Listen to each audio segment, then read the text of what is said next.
Herzlich willkommen bei Food for Thought. Wir unterhalten uns über Dinge, die uns als Christen immer wieder beschäftigen. Wir nehmen uns einen Gedanken aus der Bibel und tauschen uns ganz ehrlich darüber aus, wie Gottes Wort auf unser Leben trifft. Manchmal fordert uns das ganz schön heraus. Deswegen reden wir darüber. Und du kannst dabei sein. Schreib einfach deine Gedanken oder Fragen in den Chat. Mal sehen, was heute passiert. Herzlich willkommen. Welcome everybody. We are continuing a conversation on the topic of relationships, friendships, church, and how all of that has been affected by COVID, by our past 1.5 or so years. And there were a few open loose ends we've left last time, and so I wanted to go back to the word and see what else is in there that we could talk about. And so really happy that you are part of it and you're here. Herzlich willkommen auch an euch zu Hause. Welcome to all of you at home. If you're following this, we're going to continue a conversation on the impact the pandemic has had on relationships, on church life, on following Jesus, not just as individuals, but as a group, as church in whatever form or shape that is. So welcome to all of you who are watching and are part of this. If you would like to connect with us, more than happy to have you do that through our homepage, prayer-house.de, or leave a comment, whatever you want to do. We'd be happy to hear from you. Okay, so let's get back to our conversation we have had on this topic of relationships. And the key phrase, we had 4 verses we looked at last time, 2 from John 13, 2 verses from Ephesians 4. And if you have those right in front of you, that'd be cool. Because we're going to read them in a moment. But there was one phrase in particular that stood out and that describes really well what it means to follow Jesus together. You could call this an aspect of church life or spiritual friendships or whatever. And that's the phrase one another. It shows up all over the New Testament many, many times, I think more than 50 times. And so we want to look at that. So maybe why don't we go back and read those few verses. So John 13, I'm going to read that. John 13, 34 and 35. A new commandment I give to you, that you love one another, just as I have loved you. You also are to love one another. By this all people will know that you are my disciples, if you have love for one another. And Ephesians 4, walk with all humility and gentleness, with patience, bearing with one another in love, eager to maintain the unity of the Spirit in the bond of peace. So, and somebody said, or used the phrase actually, church life is like one anothering. Just all of one anothering, one another, do this to one another, love one another, be patient with one another. Bit challenging question, but what is your experience on that? How have you seen that take place in the spiritual friendships you've been involved in, the church life you've been involved in? How has that one anothering happened for you? What's your experience? I think my mom always was like a more outgoing person. Mm-hmm. So for me, one anothering was always, she invited the people after church to come to her place. She prayed with the people. She just spent a lot of time with the people.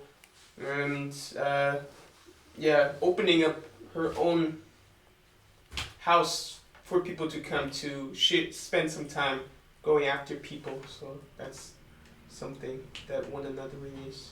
Okay. That's where we've seen that, yeah. Hospitality? Yeah. Okay. Mm-hmm. How have you seen that? I mean, especially maybe the aspects that we have here. But you're right, hospitality wasn't particular in these verses, but it's there. Anything else? How have you experienced that? Compare these verses to your experience in the world. I mean, I agree with Luca. I've also experienced the same thing. I mean, both my parents obviously invite a lot of people all the time to our place. And there's a lot of fellowship then there. But I think specifically in church even maybe, I've seen both the good sides and the bad sides of that fellowship. And basically living faith with people. I've seen good sides as to where it's very encouraging, or you are always in conversation about faith, or if you're having a tough time, okay, there are these and these and these people I could call up to pray.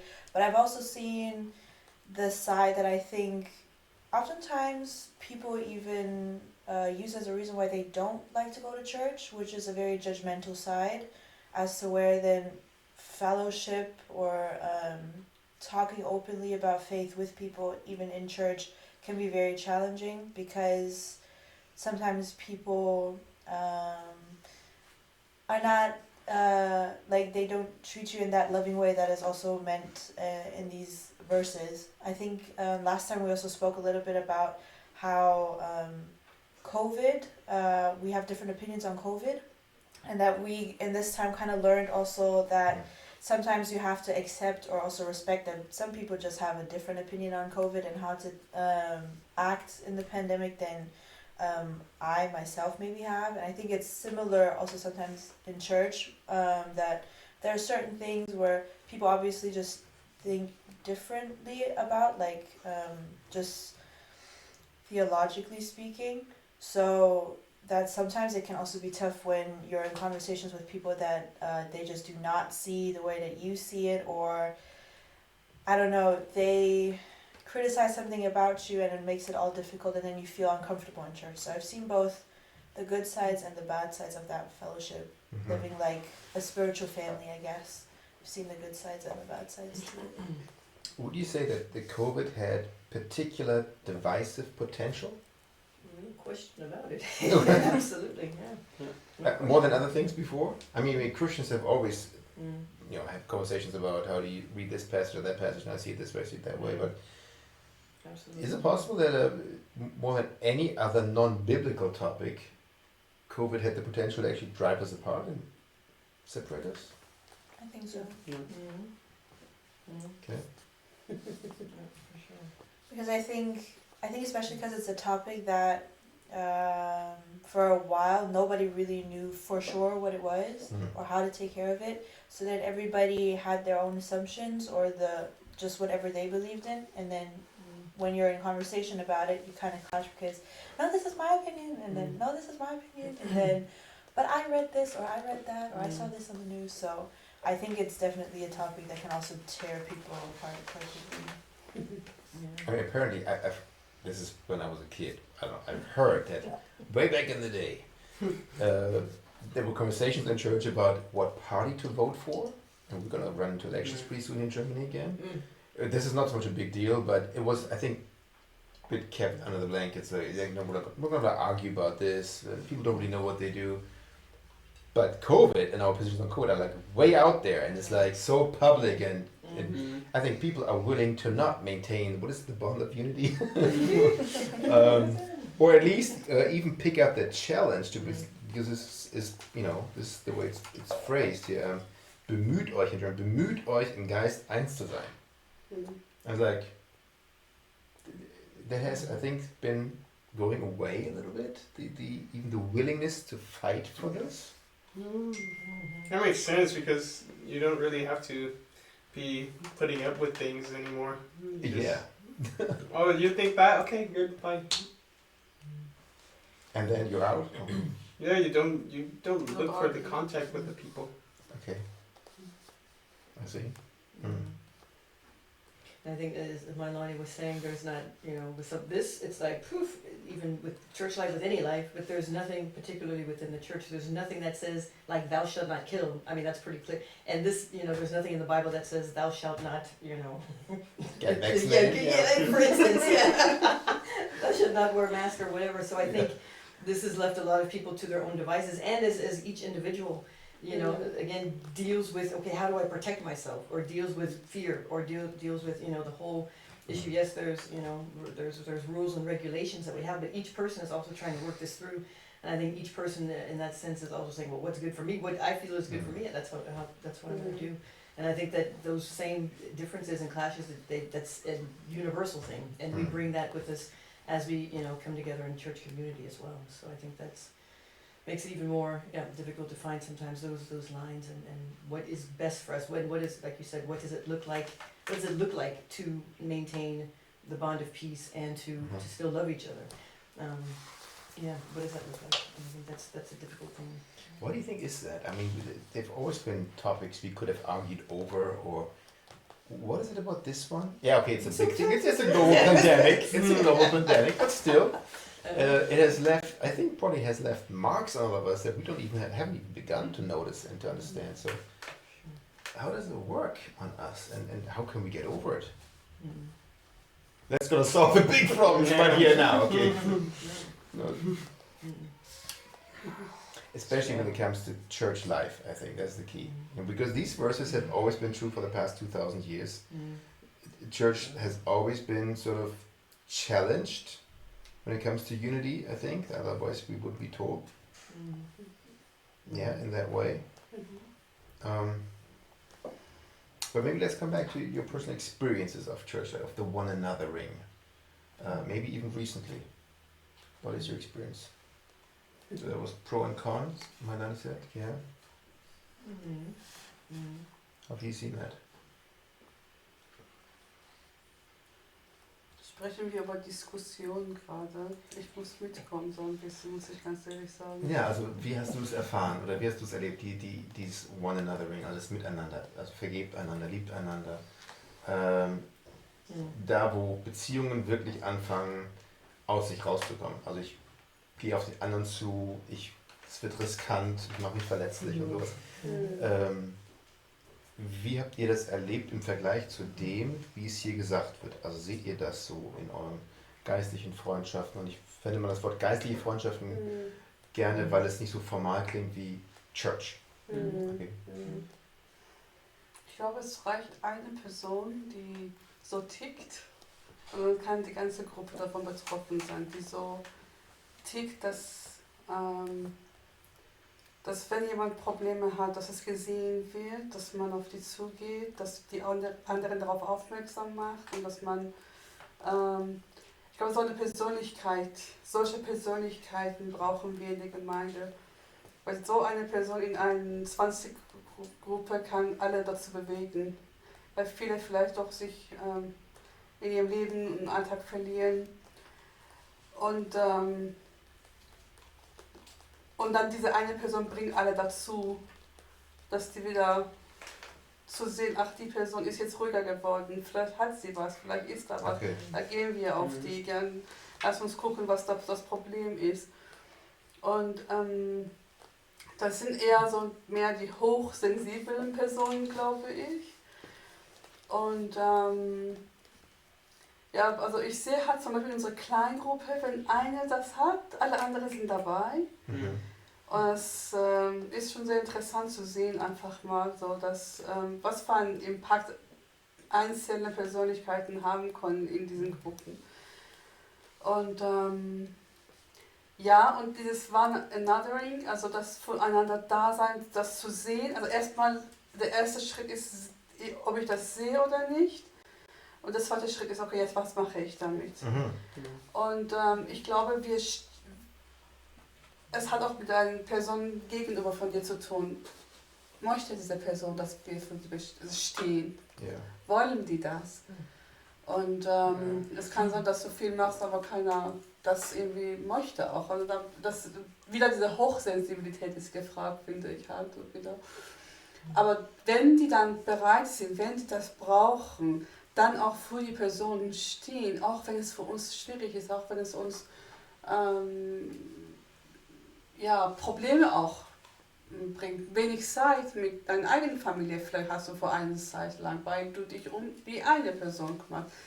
Trotzdem siehst du aber die Früchte und das erzählst du dann an deiner Familie und die sehen das dann auch. Also irgendwie, man muss auch Opfer bringen. Für diese One Anothering muss man als Familie, als Gruppe Opfer bringen. Aber dann kommt was Schönes daraus und dann wächst diese Gruppe auch zusammen, wird wie eine Familie. Und es ist immer so die Frage, wie viele Personen davon haben wir in der Gemeinde? Haben wir solche, die so hochsensibel sind, die so die Kleinigkeiten sehen, die für andere stehen, wenn die sehen, dass es Früchte bringt. Und das klingt so, ob du beides erlebt hast. Also ob du Gutes und Negatives erlebt hast da, oder? Nein, ich habe eigentlich nur Gutes erlebt. Wunderbar, von deiner Gemeinde.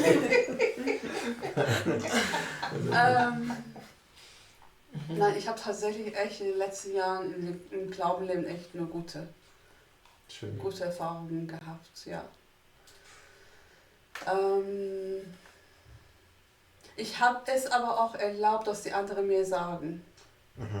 Ich glaube, das war auch ein Grund, warum ich Gutes immer gesehen habe, weil ich es doch erlaubt habe. Weil Bibiane meinte, man möchte wachsen, deshalb mag ich auch seine Einstellung.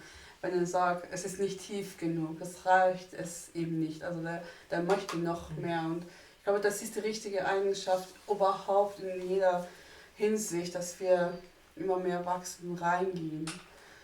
In die Tiefe, in die Breite. Ja. Genau. Ja. Ich finde das schon mal gut, dass das Moment, das nicht so in die Richtung geht wie, ja, Gemeinde hat mich enttäuscht, weil die sind alle nicht so nett zu mir gewesen. Sondern die Frage ist, wo bin ich dabei? Ne? Ja. Wo fühle ich mich herausgefordert? Das ist es immer. Es kann sein, also es gibt auch Momente, wo du nichts Nettes erlebst, aber du wächst. Das ist immer die Frage, okay, Gott, was willst du in der Situation mit mir machen, mit meinem Glauben, meinem Leben machen? Und ich glaube, wenn wir so gestrickt sind, wachsen wir und die um uns herum wachsen auch mit. Also das glaube ich schon. Ich stimme da total zu und ich glaube auch oftmals, wie du schon meinst, ist halt dann auch die Einstellung so, dass wenn man dann ein schlechtes Erlebnis in der Gemeinde hatte, dass man dann oftmals vielleicht sagt, ja okay, Kirche ist für mich jetzt auch vorbei, habe ich gar keine Lust mehr drauf, hat mir jetzt alles ruiniert. Und ich glaube, das ist genau das Gefährliche daran, weil nur weil das in einer Kirche so war, heißt es nicht, dass es in der nächsten auch so ist. Oder dass nur weil es zum Beispiel in einem Hauskreis schief lief, heißt es nicht, dass das bedeutet, dass jedes Mal, wenn du dich in einer kleinen Gruppe zusammensetzt mit anderen Christen, dass es dann auch nichts wird. Ich glaube, das ist oftmals der Haken, wo dann das Böse halt wirklich eingreifen kann, ist, wenn du dann einmal dieses eine schlechte Erlebnis hast, dass du dann direkt, im Englischen würde man sagen discouraged, wirst, weil dann hast du halt einfach das Gefühl, dass es dann entweder genauso schlecht wird oder noch schlechter wird, aber das muss also überhaupt nichts bedeuten. Also normalerweise bringt dir das dann was für die Situation bei und dann kannst du aber auch genauso gut eine Gemeinde oder einen Ort finden, wo es eben nicht so ist. Also das heißt nicht, dass jeder Ort genauso ist oder jede Gruppe an Leute genauso ist. Just like we've always been, all of us have been to a hairdresser, come home and said that was horrible. And we still go back. And we'll cut our hair eventually because whatever you have, it has to be done.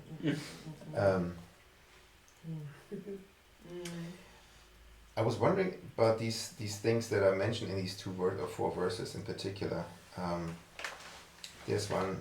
Before we get there, maybe one more thought. In this is the John 13 one, when it says, "By loving or we loving one another, like Jesus has loved us," which is okay. That's a sermon in itself.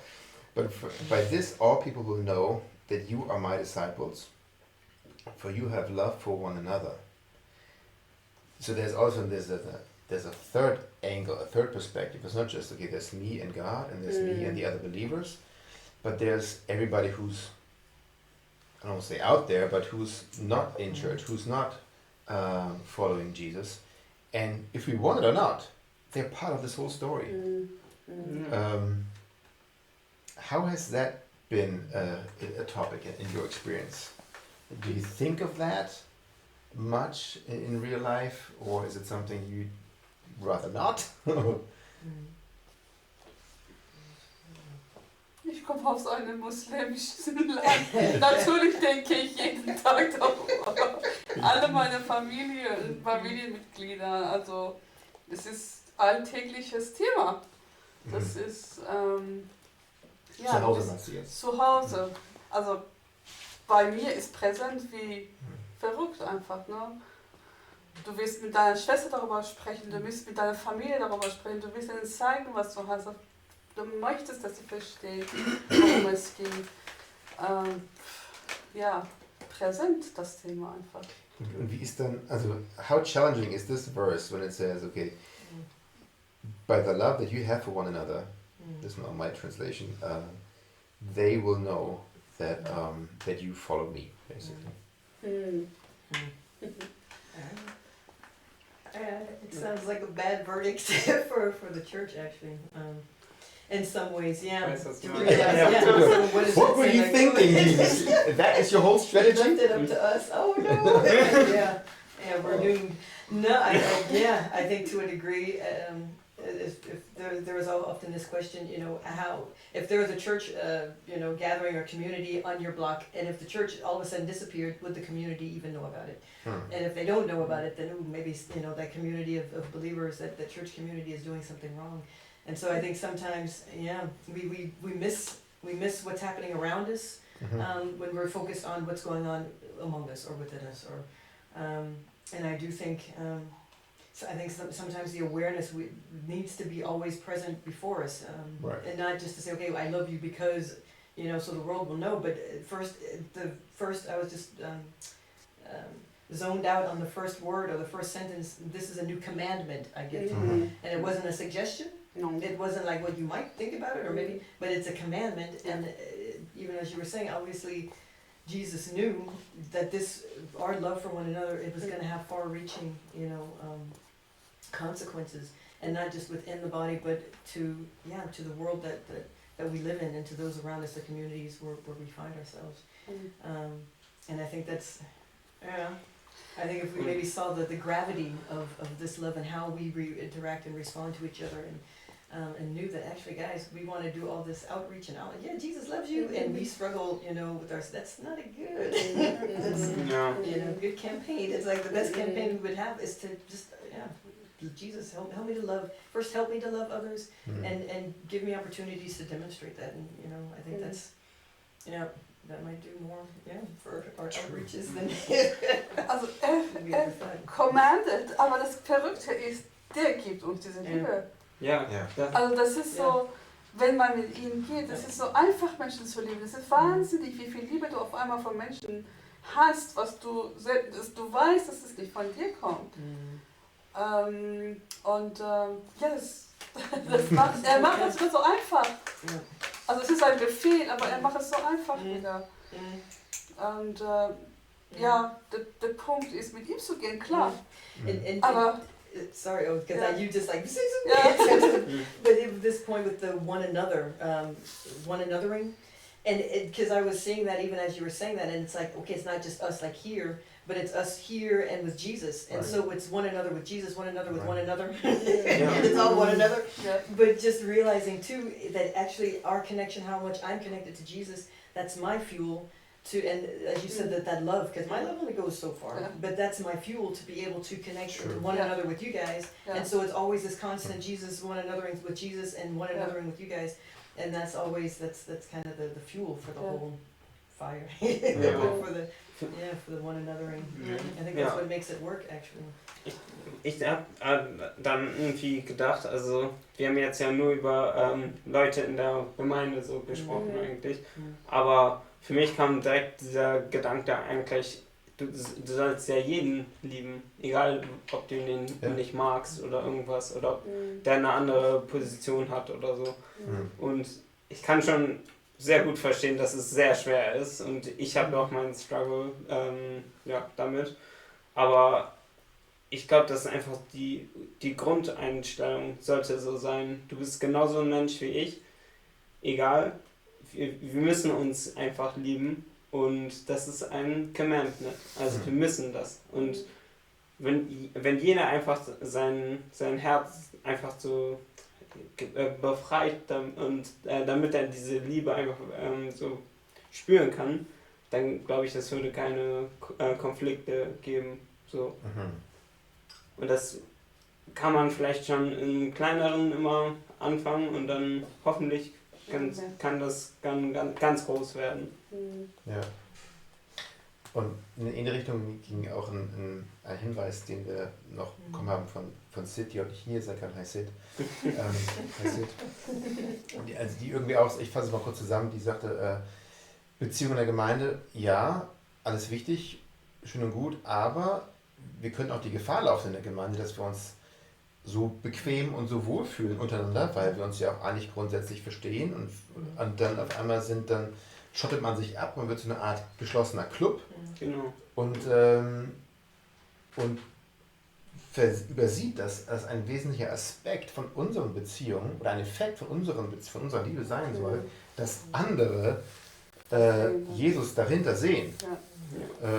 Ich denke, ja. Aber da glaube ich, Christian, dass tatsächlich, wenn unsere Liebe zueinander so beschränkt wird in dieser Gruppe, dann ist nicht mehr Jesus drin.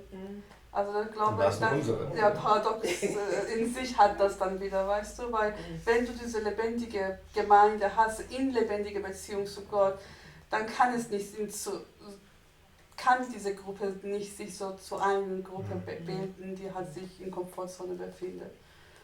Und immer wieder darauf zurückzugehen, ist meine Beziehung lebendig immer noch. Und genau das, was Mailani meinte, auch. Und das ist dann in dem Moment, wo wir auch Bitterkeit, also halt Schwierigkeiten erleben, ob wir bitter werden oder nicht, dass es immer wieder so darauf zurückgeht, ob wir immer noch in dieser lebendigen Beziehung sind, weil wenn das der Fall ist, dann werden wir nicht bitter. Es kann sein, dass wir die Gemeinde verlassen sollen, weil es die Zeit zu Ende ist, aber nicht in Bitterkeit gehen wir raus und nicht mit Angst in eine neue Gemeinde. Und das heißt also, da wo die Liebe ist, die Angst hat gar keinen Platz. Ne? Also ich glaube, so eine Gruppe wird es nicht geben, wenn hier Jesus drin ist dann. Ich finde das voll schön, dieses Wort Liebe in Gott zu sehen. Das ist irgendwie echt cool. Was siehst du dahinter? Im Wort Liebe? Ja, also nee, in dieser von Gedanken, was für ein Gedanke ist das damit verbunden? Ich weiß nicht, das ist... Es klingt einfach voll cool.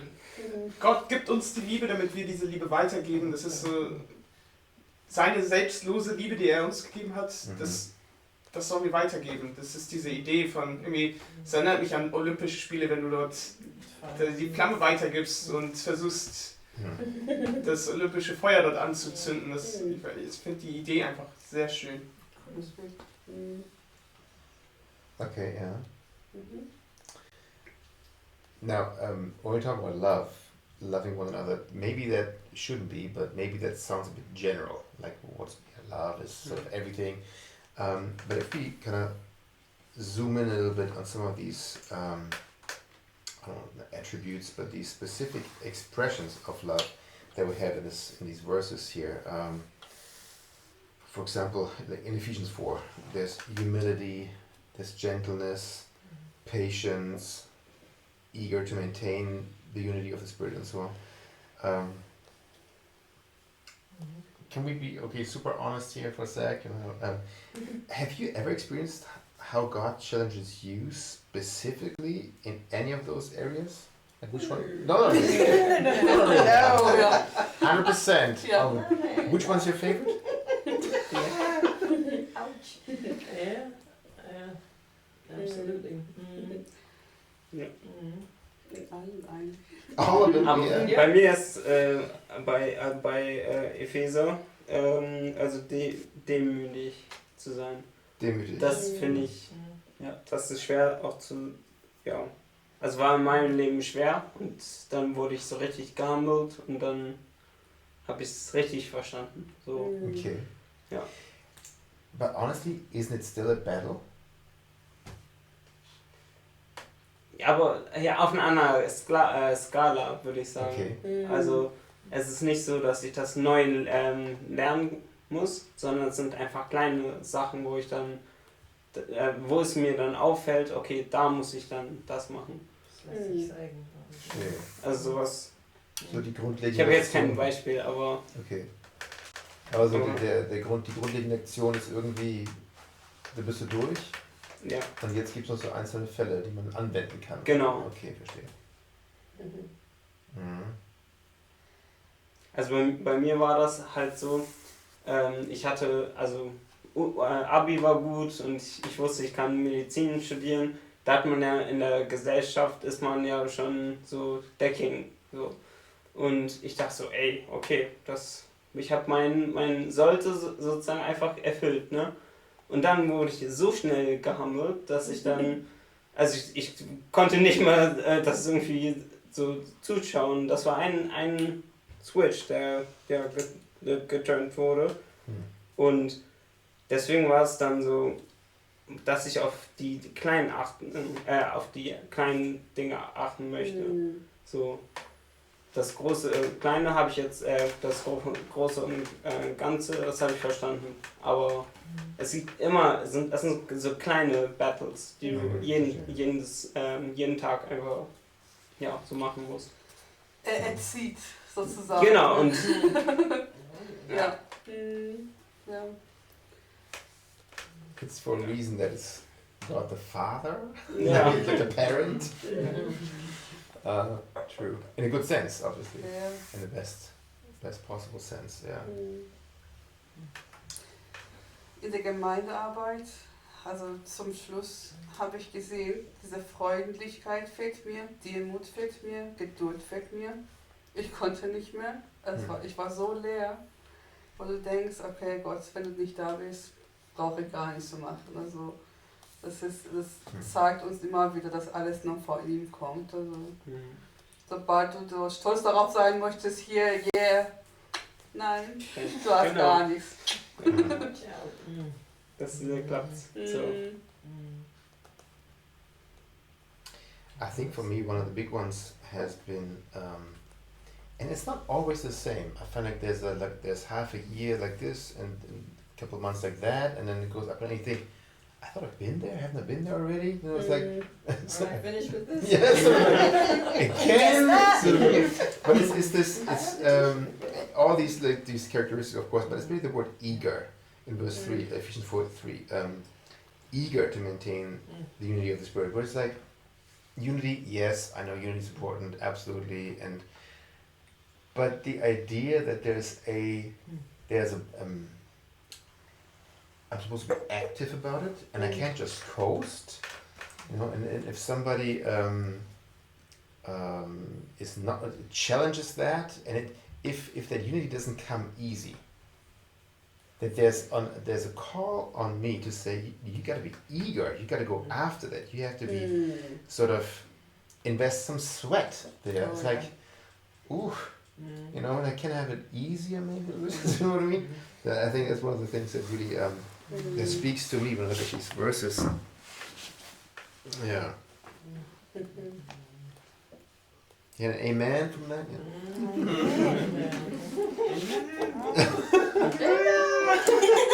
Das heißt, du bist der halt diese Eigenschaften in die Gruppe reinbringt, wo wir vorher darüber gesprochen haben. Oh, that'd be nice. Yeah, that'd be very nice.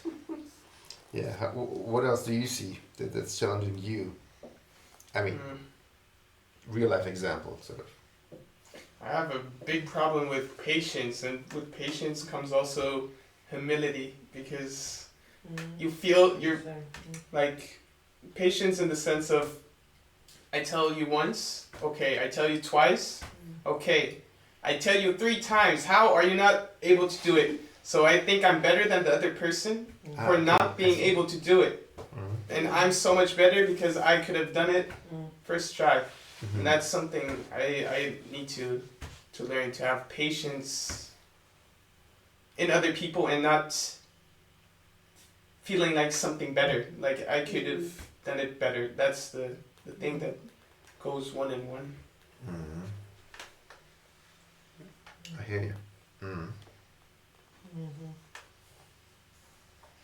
Have you sort of, and do you feel specifically challenged by God and some of these things sometimes?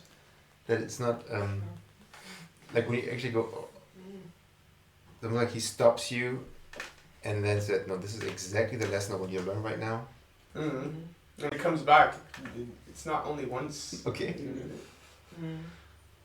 Yeah, and if I dare, because I'm like, should I say this? But if I dare out myself, And then I It's think one of safe. those, Nobody's listening. No, it's just it's on the internet. But I think one of those points, and I think the way these things show themselves, as you were saying, I have to say, because everyone wants to be humble, but I think there's moments where I lack this humility, and I don't want to use the word. Is it arrogance? Help me out. Use a better word than arrogance. Help me. Yeah, arrogant is a very Right? word. Not signed. But even this, to the degree of thinking, that actually, I could actually do that better. And if it's looking and identifying and or pointing out or saying, that's not going so well. Actually, that could be this way.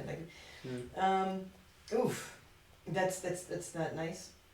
And the funny thing is that I find, because actually I started praying for Lord, help me to be humble. And that's maybe not a good thing. Maybe God just showed me, okay, I'll help you by showing you where you're not humble, or where humility is lacking on your side. But when these, if a thought comes to me and I'm thinking, oh man, was that me? Yeah, that was me. And even, to have the pattern, I will use the word of thinking is sort of like, man, and again, man, can't they get it straight? Don't they know what they're doing? And then there's that, okay, bing, bing, okay, but Sandra, so you're saying then that you know exactly how, and what makes you think that if you were in the same position, that you would do everything right, that you would know exactly what to do. And it's like, okay, Lord, do I have to keep praying? Do I have to, help me to be, help me to be humble, help me to see myself as I really am, help me to see others as they are. But that's not a nice one to admit, because nobody wants it. Everyone, I'll be impatient. I'll take impatience over, over arrogance and however I want to say it. But it's like, no. You know what makes it even, I find more challenging is, that could be true. That you could be doing a better job at that thing. It could well be true. Yeah, and then, but underneath that is the fact, okay, where's my heart at? Yeah. Sort of like, so it's not just but how do I think? And I think the underlying question is, what do I love? And that's what I'm taking from these verses, that love is the basic thing. Is like, how do I look at other people, and how do I look at myself, and how do I see myself in that challenge to love? And Es fängt natürlich zu Hause an. Also dachte ich das auch. Ganze. Und wenn ich darüber nachdenke, egal wie geduldig und freundlich ich irgendwo bin, wie bin ich zu Hause? Ne? Und da an dem Punkt möchte ich kommen, dass ich mich jeden Tag im Spiegel sehe zu Hause, wie ich bin, weil da bin ich nackt. Da habe ich gar keine Maske. Und das ist halt so, so Wunsch der Scheier wäre hier. Konnte halt berichten. Yes, that's true. Aber ich neige auch schnell so, diese Stimme der Bussi zu sein, ne? So zu Hause. Oder also viele Sachen. Also wenn du sehen willst, sind so viele Schwächen, wo du denkst, nein, das ist nicht richtig. Also hier, das muss erstmal gut werden, bevor ich überhaupt rausgehe, oh Gott. Und also daran bin ich gerade, wo du meintest, ne, dass es immer wieder kommt. Das ist, wo gerade Gott halt da dran ist und mich immer wieder darauf aufmerksam macht. Ich bin immer noch in dem ersten Schritt, dass ich das erkenne. Und völlig bald kommst du auf so einen Punkt. But can you imagine, I'm not sure what your experience level is when it comes to church life, but now imagine God invents church, the idea of us or people walking together in following Jesus. And he tells us all these things. Now imagine if we all did that. So if we actually lived that, and it's a safe place. It would be a real safe place where you can say, oh man, I'm struggling with that, and I'm so impatient, can you pray for me? And then there's nobody who's judging you, because we're all kind of on a journey. That would be different, wouldn't it? That would be like to know, we're all struggling. That's cool, and maybe there will be even something that, if that is sort of fueled by the idea of loving one another, I could begin to see how that looks very intriguing to people who see that. Meinst du, dass wir so ehrlich sind, dass wir das alles so sagen, dass die anderen sehen, das ist das, was du machst. Yeah, I mean, if we like we have been doing it right now, so like saying, oh, I'm struggling with that thing, and ooh, that is okay. Now imagine if that was like regular church life, the regular experience of following Jesus together, with a certain degree of openness, yeah, not with everybody, everything, but sort of in general, of vulnerability, of saying, hey, I'm, you know, and also a visible willingness to pick up this fight of saying, I do want to love, I do want to be patient, I do want to be humble. I think I could begin to see that would shape a kind of community that would be very countercultural. Yeah. You could sign me up for that. Where's the church? Aber ganz am Anfang, als wir zum Glauben gekommen sind, waren wir in einer Gemeinde, wo die Tochter des Pastors schwanger geworden ist und in einer Beziehung, die halt nicht in Ehe war. Und dieses Mädchen kommt vor der Gemeinde und bekennt ihre Sünde und das hatte so einen Power.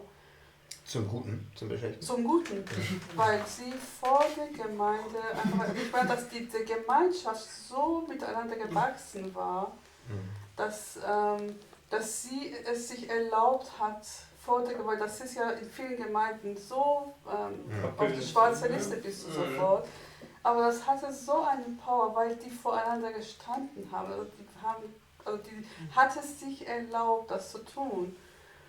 Und das Bild fand ich so klasse und solche Gemeinschaften soll es geben tatsächlich, dass wir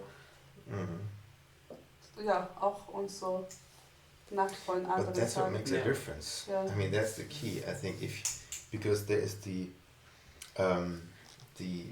level of humility on her part and of I mean, running the risk of what are they going to say. Yeah. And then she does it, and she confesses, and basically says, "Here's where, you know." And then she's met with love and forgiveness. I think that's awesome. Yeah. That's kind of what happened to us with Jesus. Actually, every day, every minute. It's the basis. Yeah, it's the basis. And yet it's so difficult, you know. And we feel like, no, I can't, because who knows what they're gonna say and think about me. I know.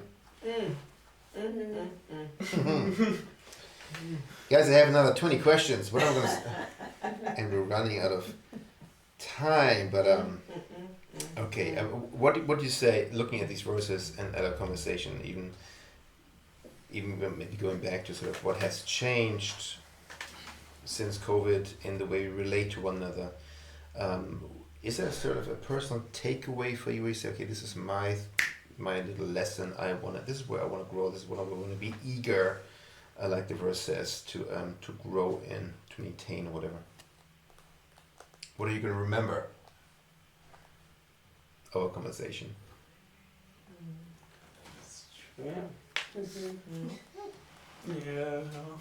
Also für mich muss ich ehrlich sagen, dass es vielleicht oder wahrscheinlich nicht bei euch so ist, aber also die komplette Zeit von Covid war ja bei mir auch viel im Krankenhaus. Und das, was mir am meisten geholfen hat, waren meine Freunde.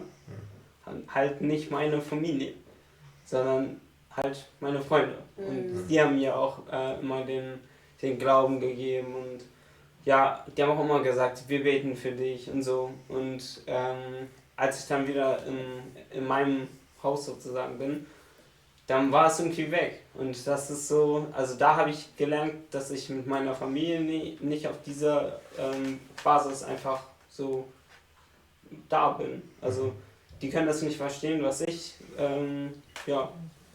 glaube oder ja. Das war, also es war eher ein negatives Lernen, aber Lernen ist Lernen. Also Lernen ist Lernen, ja.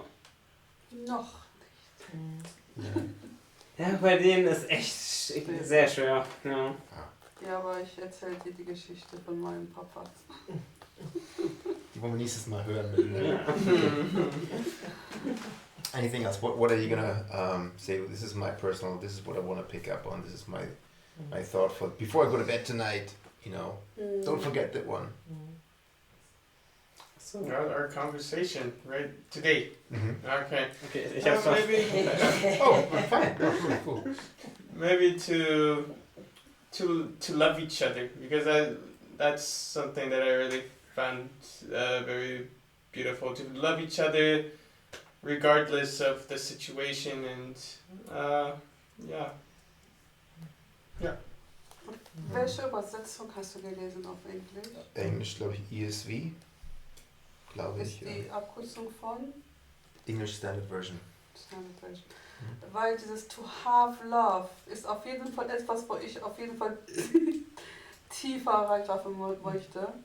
Warum hier in dem Vers to have love steht und nicht to love each other. Das hat mich so ein bisschen so stutzig gemacht, okay, was willst du sagen, Gott? Du kennst die Welt. Okay, if you have love for one another. At the end of verse 35, okay. Das ist, was ich auf jeden Fall mitnehme und werde auch Interesting. nachhaken. Okay. Cool. I think what I would still take is to be patient out of love with one another, also when you don't see eye to eye. With, I don't know, whatever topic you're talking about with somebody, that patience is always very important, and especially out of love. You know, that you have that love, that even if it's really bad or really ugly right now, that you're still patient, because God is also patient with us out of love when we mess up, or when we don't see, and He shows us very obviously, this is what you should be doing, and then, you know, so I think that's something I would definitely think about throughout the day. So. Cool.